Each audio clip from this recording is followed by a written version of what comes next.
Hi everyone, my name is Laurence Monia Sesu.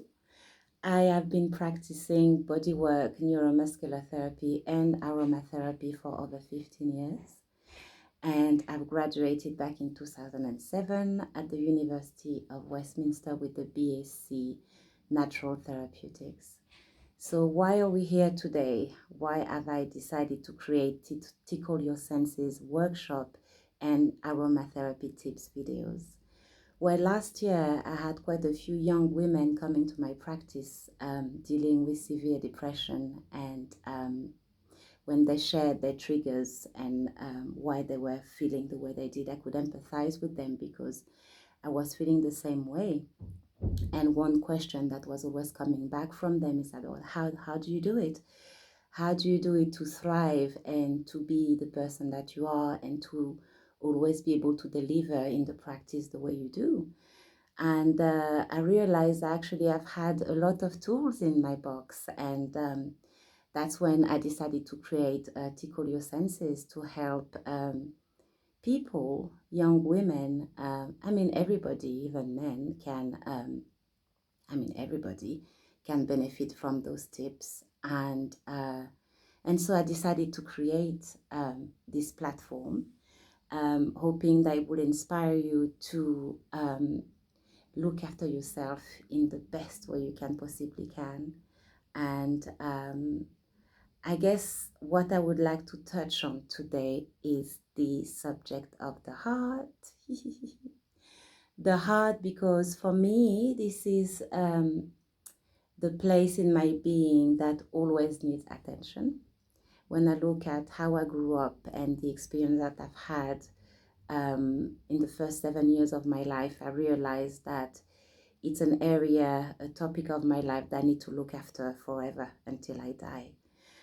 The way I see my heart is like a delicate plant that needs constant care and attention.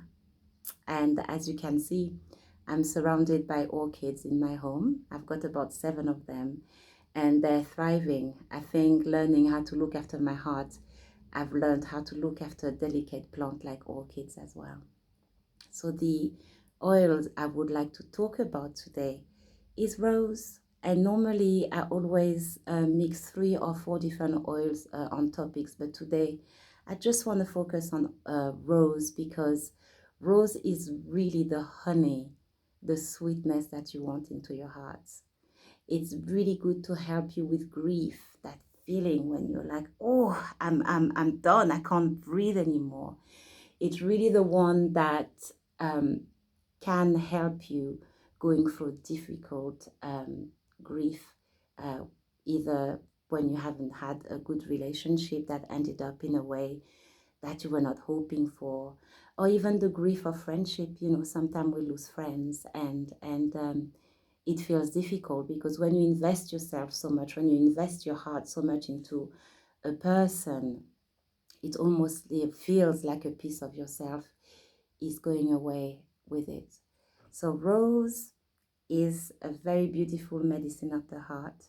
It helps to boost your confidence. It also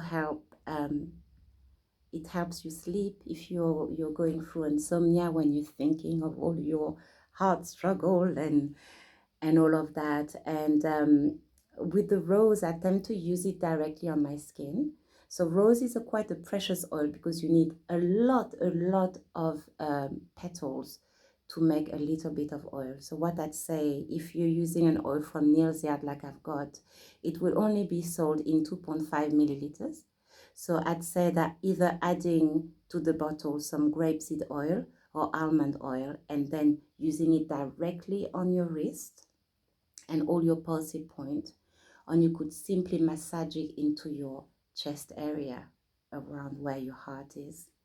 And so what I'd like to say is that feeling good things towards another human being is great, and there's no need to be ashamed of it. Your feelings, your love is so precious, just like the flowers of an orchid plant. So I'd say nurture that heart, nurture those feelings, use the rose oil if it can help you, And yeah, there's many other tips that I could give related to the heart. But for today, Rose is my queen, is the queen of heart. I hope that was useful. And I hope you're going to keep on following my aroma tips in here. Thank you very much. Have a lovely day.